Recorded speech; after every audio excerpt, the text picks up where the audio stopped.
बिस्मिल्लाहिर्रहमानिर्रहीम। अस्सलाम dear students, आज हम लोग स्टार्ट करेंगे टॉपिक मैट्रिक्स को। ठीक है, आज हम लोग पढ़ेंगे मैट्रिक्स के बारे में। मैट्रिक्स आपके पास क्या है? सबसे पहले आपके पास डेफिनेशन है।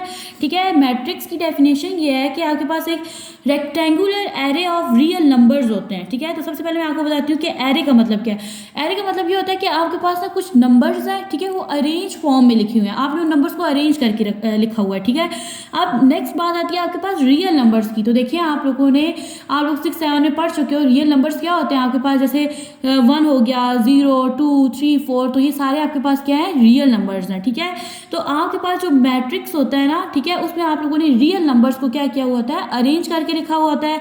जैसे यहाँ पे मैंने लिखा भी है कि जैसे आप कह सकते हो 0, 1, 2, 3, 4 एंड सो ऑन। ठीक है, अब यहाँ पे देखिए तो ये वाली जो चीज़ है ना, मैंने क्या किया, इसको अरेंज करके लिखा। यानी देखिए 1, 3, 4, 7, 2, 0, ये देखिए अपनी अपनी जगह पे अरेंज होके नंबर जो है वो पड़े हुए हैं। ठीक है, and then enclose by bracket, यानी कि क्या आप लोग करते हो, आप लोग रियल नंबर्स को पहले अरेंज करते हो, देन उसको ब्रैकेट में क्या करते हो? क्लोज कर देते हो।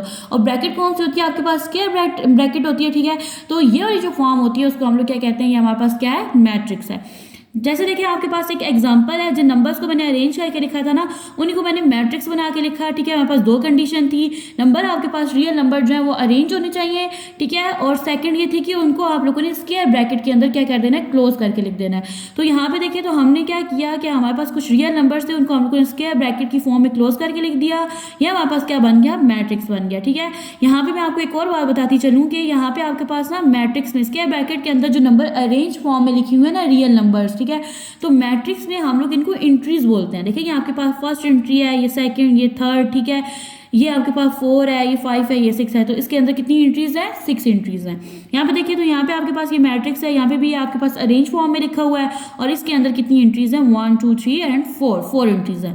नेक्स्ट आपके पास आता है कि आप जो मैट्रिक्स है ना, इसको डिनोट किस तरह से करते हैं। जैसे देखिए आपके नेम होते हैं, जिन नेम से आपको कॉल किया जाता है, सेम इस तरह से आपके पास जो मैट्रिक्स होता है ना, उसका भी एक स्पेसिफिक नेम होता है। तो यहाँ पे देखिए तो हमारे पास जो मैट्रिक्स होता है ना, उनको हम लोग कैपिटल लेटर से डोनेट करते हैं। और कैपिटल लेटर कौन से? इंग्लिश के जो अल्फाबेट्स है ना, ABCD, ठीक है, A to Z, हम लोग क्या करते हैं? यूज करते हैं उनको मैट्रिक्स को डोनेट करने के लिए। नेक्स्ट है आपके पास रोज एंड कॉलम्स। देखें जब आपके पास एक मैट्रिक्स है, उसके अंदर आपके पास क्या होती है? रोज होती हैं और कॉलम्स होते हैं। तो चले हम लोग पढ़ते हैं कि रोज क्या है और कॉलम्स क्या है। तो देखें अब कहते हैं कि इन मैट्रिक्स, एक मैट्रिक्स के अंदर द एंट्रीज, अभी मैंने आपको बताया एंट्रीज क्या होती हैं। ठीक है, प्रेजेंटेड हॉरिजॉन्टल वे, यानी कि जब आपके पास एक मैट्रिक्स है, ये देखिए मेरे पास ये एक मैट्रिक्स है, अब मेरे पास वो एंट्रीज जो हॉरिजॉन्टल फॉर्म में पड़ी हुई हैं। तो ये देखिए ये आपके पास हॉरिजॉन्टल फॉर्म है, ये हॉरिजॉन्टल फॉर्म है। ठीक है, इस फॉर्म में जो आपके पास एंट्रीज पड़ी हुई होती हैं वो हमारे पास क्या होती हैं?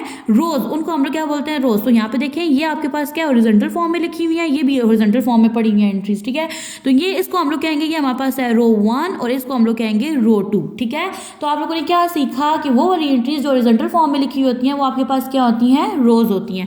नेक्स्ट है आपके पास कॉलम। ठीक है, अब कॉलम में क्या होता है कि आपके पास एक मैट्रिक्स है, जैसे फॉर एग्जाम्पल ये मैट्रिक्स है आपके पास। ठीक है, अब इस मैट्रिक्स में वो एंट्रीज जो वर्टिकल फॉर्म में लिखी होती हैं, जैसे आप देखिए ये आप जो ये एंट्रीज है ना, ये वर्टिकल फॉर्म में है, ये भी वर्टिकल फॉर्म में है, तो उनको हम लोग क्या कहते हैं? कॉलम। यानी हॉरिजॉन्टल फॉर्म में जो एंट्रीज होती हैं उनको हम लोग कहते हैं रोज। ठीक है, और वर्टिकल फॉर्म में जो एंट्रीज होती हैं, जैसे ये है, वो आपके पास क्या होता है? कॉलम। तो यहाँ पे देखिए ये आपके पास बनता है कॉलम 1 और ये है आपके पास कॉलम 2। अब देखिए तो मैट्रिक्स को सीखने के बाद, कॉलम और रोज को सीखने के बाद, फिर ये सीखने के बाद कि एंट्रीज क्या होती हैं, नेक्स्ट आपके पास आता है ऑर्डर। मैट्रिक्स का ऑर्डर क्या है? ठीक है, तो देखिए आपके पास जो नंबर ऑफ रोज और नंबर ऑफ कॉलम होते हैं ना, ठीक है, the number of rose and columns in a matrix specify it's order. ठीक है, यानी कि आपके जो नंबर ऑफ रोज और कॉलम होते हैं ना, वो बताते हैं कि आपका मैट्रिक्स का ऑर्डर क्या है। जैसे यहाँ पे वो कहता है कि मेरे पास एक मैट्रिक्स M है, चले हम लोग ये लेट कर लेते हैं, जैसे यहाँ पे मैंने लिखा भी हुआ है मैट्रिक्स M। ठीक है, और वो कहता है कि इसमें हमारे पास जो रोज है ना, उनको हम लोग नेम दे देंगे M का। ठीक है, और जो कॉलम है ना, उनको हम लोग नेम दे देंगे N का।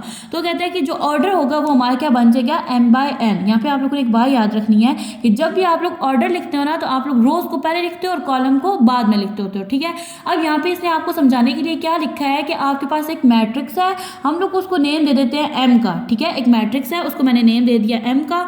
अब यहाँ पे मैं ये कहती हूँ कि मेरे पास जो इस मैट्रिक्स के अंदर जो रोज होंगी ना उनका नेम होगा m स्मॉल m, ठीक है, और जो कॉलम होंगे उनका नेम होगा स्मॉल n। तो हम लोग ऑर्डर किस फॉर्म में लिखेंगे, m/n, यानी रोज को पहले लिखेंगे और कॉलम को बाद में। तो चले यहाँ पे इसको ऑर्डर बनाते हैं। यहाँ पे देखिए आपके पास कितनी रोज हैं, 2 रोज हैं। कॉलम्स कितने हैं, देखिए 1 2 3। तो मैं यहाँ पे क्या लिखूंगी, 2/3। क्यों, क्योंकि हम लोगों ने अभी पढ़ा ना कि हम लोग रोज को पहले लिखते होते हैं और कॉलम को बाद में, और दरम्यान में साइन आता होता है बाय का, यानी बाय लिखते होते हैं हम लोग, और स्लैशेस भी डालते हैं, ठीक है। अब यहाँ पे देखिए तो आपके पास कितनी रोज हैं, 1 है, तो चलो 1 पहले लिख दो, आगे आ जाएगी स्लैश, फिर आ जाएगा बाय, फिर अगेन स्लैश। अब आप लोग कॉलम देखो, ये देखो 1 वर्टिकल फॉर्म में, 2 और 3, तो यहाँ पे क्या आ जाएगा, कॉलम। तो इस तरह से हम लोगों ने क्या लिखा है, इसका ऑर्डर।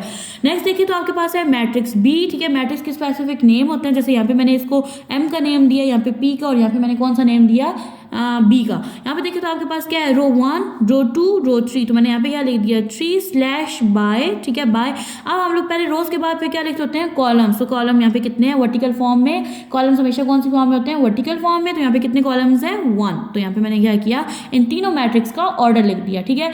इसके बाद हम लोग एक टॉपिक और स्टडी करेंगे जो कि है आपके पास इक्वल मैट्रिसेस, ठीक है। अब देखिए तो आपके पास इक्वल मैट्रिसेस क्या होते हैं, यहाँ पे वो कहते हैं कि आप लेट कर लो, ठीक है। अब देखिए ना, जब आप लोग कंपैरिजन कर रहे होते हो इक्वल का, ग्रेटर का, लेस का, तो आपके पास 2 चीज़ें होती हैं, ठीक है।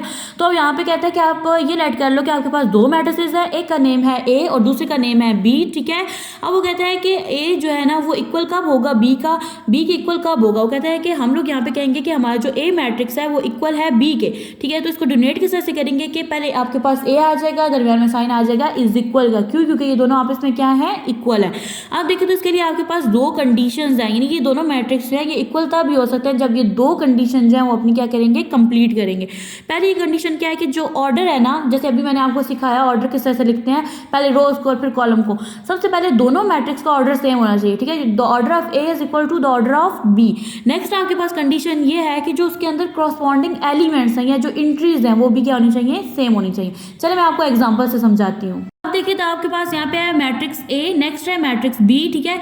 इसको तो आप लोग सिंप्लीफाई नहीं कर सकते, इसको हम लोग सिंप्लीफाई करके इसके इक्वल कर सकते हैं। किस तरह से देखें, यहाँ पे आपके पास जो फर्स्ट कॉलम है ना इसको आप लोग लिखोगे एज इट इज, ठीक है। इसमें तो आप लोग प्लस माइनस नहीं कर सकते। यहाँ पे देखिए तो आप लोग क्या करोगे, 2 में 1 को क्या कर दोगे, प्लस, तो यहाँ पे क्या आ जाएगा 3।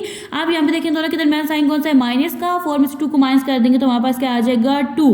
अब यहाँ पे देखिए तो इसका ऑर्डर क्या है, यहाँ पे 2 रोज है और 2 कॉलम, ठीक है। यहाँ पे भी आपके पास 2 रोज और 2 कॉलम है। फर्स्ट कंडीशन आपकी फुलफिल होगी, यानी 2 रोज हो, यानी ऑर्डर सेम होना चाहिए। तो यहाँ पे इसका ऑर्डर भी क्या है, 2/2 का है, ठीक है।